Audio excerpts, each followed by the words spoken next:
Hello and welcome to the show. My name's Stencil Artist Yan, and as always, I'm joined by Peephole Circus. Hello, Peephole Circus. Hello. You know the saying, fly off the handle? Yes. It actually refers to cheap axe heads flying off the handle when people would swim backwards as they were chopping wood, and it would fly backwards just randomly through the air at people. That's bad. What about Indian Americans? What do you call them?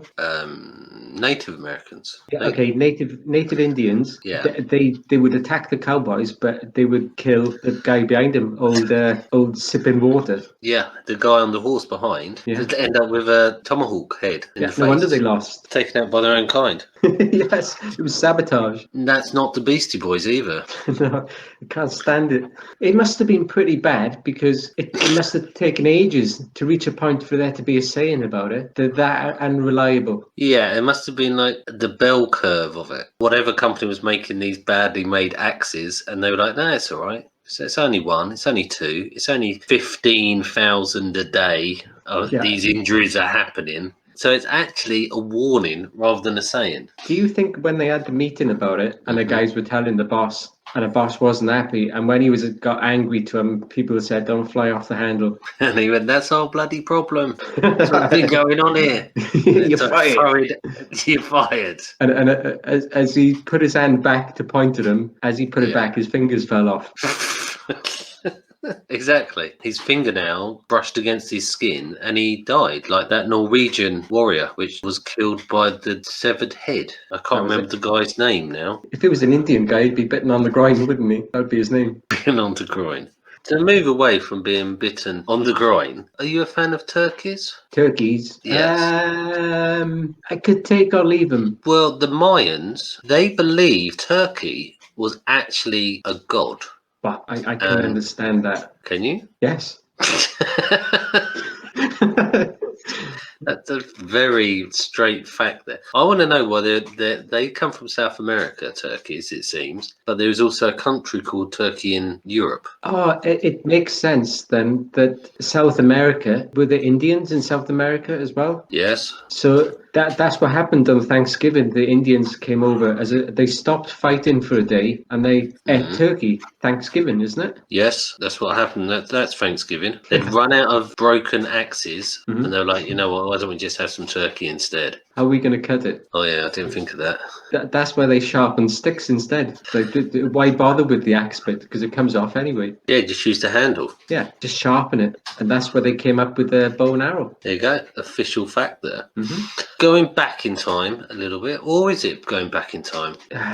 It was in the past, I know that. So back. It wasn't last week. No. Cleopatra's reign is actually closer to the moon landings than the Great Pyramids being built. Was she had a rocket? It doesn't say. I don't think she did. She got close to the moon. That's impressive. She did get close to the moon. The Egyptian royal reigned from 51 BC to 30 BC, roughly 2,500 years after the Great Pyramid of Giza was built, but roughly 2,000 years before the first lunar landings.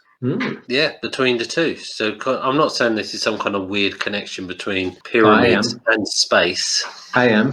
Of course, you'd have to be an idiot not to understand the connection. I've seen it, I think, on Indiana Jones. Or Stargate. Stargate, that's what I meant. Did you know that in China, it was illegal to buy a PlayStation from 2000 to 2015 due to a import argument between China and Japan? Oh, so they were like Mogwais. Yeah, you had to go under the counter for them. PlayStation theme would have been better as well if it had the Mogwai theme, wouldn't it? As their PlayStation's loading theme would be the Sorry, you really threw me with that.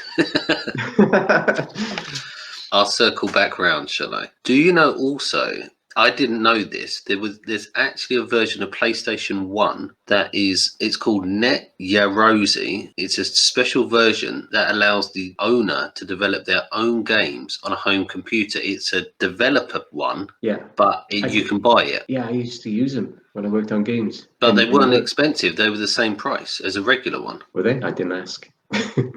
You just got 10 in a cupboard there, which you stole Yeah. when you left. I still got them. Still making place. Nobody's buying the games anymore, but still cranking them out. I've done Flappy Bird too. Flappy Bird 2. You made Tekken 27 Yeah. and Streets of Rage 19. Good idea though. I'll have to get them out the cupboard. Yeah, why don't people make games for older consoles? Now retro gaming is booming again. Surely there's a They do. market in that. Yeah, they do. There is people. Look at my English. There's people make them and like chuck them in cartridges to play in like old consoles. Great idea. It is a Yeah. great idea to do that. I can see that becoming a big business actually in the future. All we'd have to do, Hmm. buy some of the games. We don't even have to make them. We buy them, go back in time, and sell Yes. them. We'd make loads of money and we'd be geniuses. Yes. Yeah, like go back and say, have you heard of this game, Mario Kart? We've just made it. For Sega Mega Drive. The Sega Mega Drive. I think that'd go down really well. Chronic the Hedgehog for the Super Nintendo. Yeah, I like the sound of it. And every so often he stops and has a joint. I'd make him a beaver. A beaver. Chronic the Beaver. Chronic beaver. I don't know. I'm writing that down. And the baboon called Jeffrey, was it? Jeffrey the baboon, yeah, the train conductor from South Africa. Yes. It's all coming together. That Alan even more. On talking about PlayStation still. Yes. The original PlayStation actually worked better due to the cooling issues. I didn't know this. If you turned it upside down. Why don't you just turn your TV upside down? I think it was what the whole, so everything's upside down. Then it would be the right way around, wouldn't it? Yeah, but turning the console upside down doesn't make the screen go upside down. Well, it would if it was a handheld. All right. Okay. All right. I suppose that does make sense, doesn't it? Yeah. Wouldn't a disc? Oh yeah, no, it clicks in, doesn't it? That's why they had the click. If they didn't have the click, somebody figured that out, didn't they? There was somebody there who had the first CD thing and put it on a thing like a record. Yeah. And he thought, I'm gonna flip her upside down, play the record backwards, and it fell out. So they made him clip on. That does ask an interesting question about all CD drives and DVD drives because they play they play from the bottom up. Like me.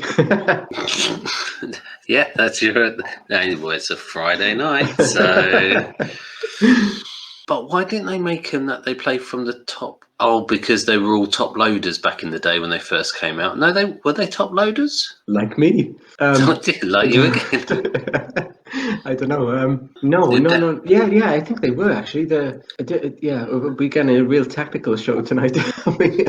Well, real technical is a loose term when we're talking about top loaders. Yeah, top loaders and front loaders and back loaders. That's just a weekend for you, isn't it? So Friday night.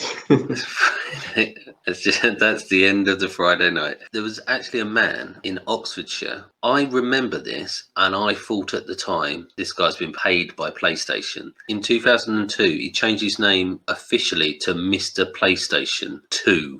Not just Mr. PlayStation, it's Mr. PlayStation 2. As in, like, the number 2. Well, but it feels stupid now. We're on PlayStation 5 or something stupid. Well, is it maybe that's his son, grandchildren?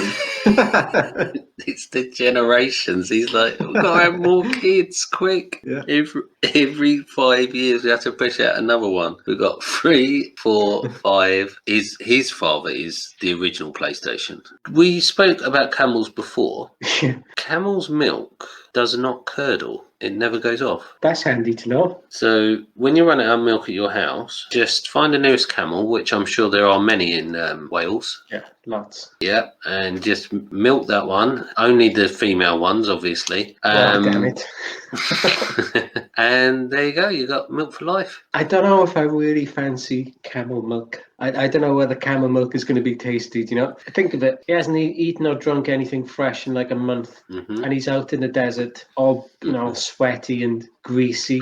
Yeah. I'm not going to suckle down on one of his nipples and go like, thank God for that. I'd rather die. They have a tendency to spit at people as well for fun. Well, we all do at certain points, but Well. I mean, but I'd rather be spat at by a camel than suckle on a teat of one. I would It's expect, sweaty. yeah. I expect it to be yellow milk. No, it'd probably be brown. What if, And lumpy. you know, in Star Wars, Yeah. Oh no. the Oh no. infamous Luke with the blue milk from Star Wars Episode 4, New Hope, he drinks the blue milk. They live on a desert planet. Oh. Is that camel Oh, milk? no. I don't know. I imagine camel milk to be gloopy. Oh dear. Like an egg, like egg white, only brown. Oh, egg brown. Egg brown. You've made a new colour. A egg brown gloop. Once you start drinking, if you had a bucket full of it, you'd be starting to drink, and you'd have to drink the whole thing because it'd all come out in one chunk. Oh dear. Once you're invested in this, there's no backing out of it. We'll call it good night. Anything else to say, people? Good night. Good night. Please like, subscribe, and ring the bell.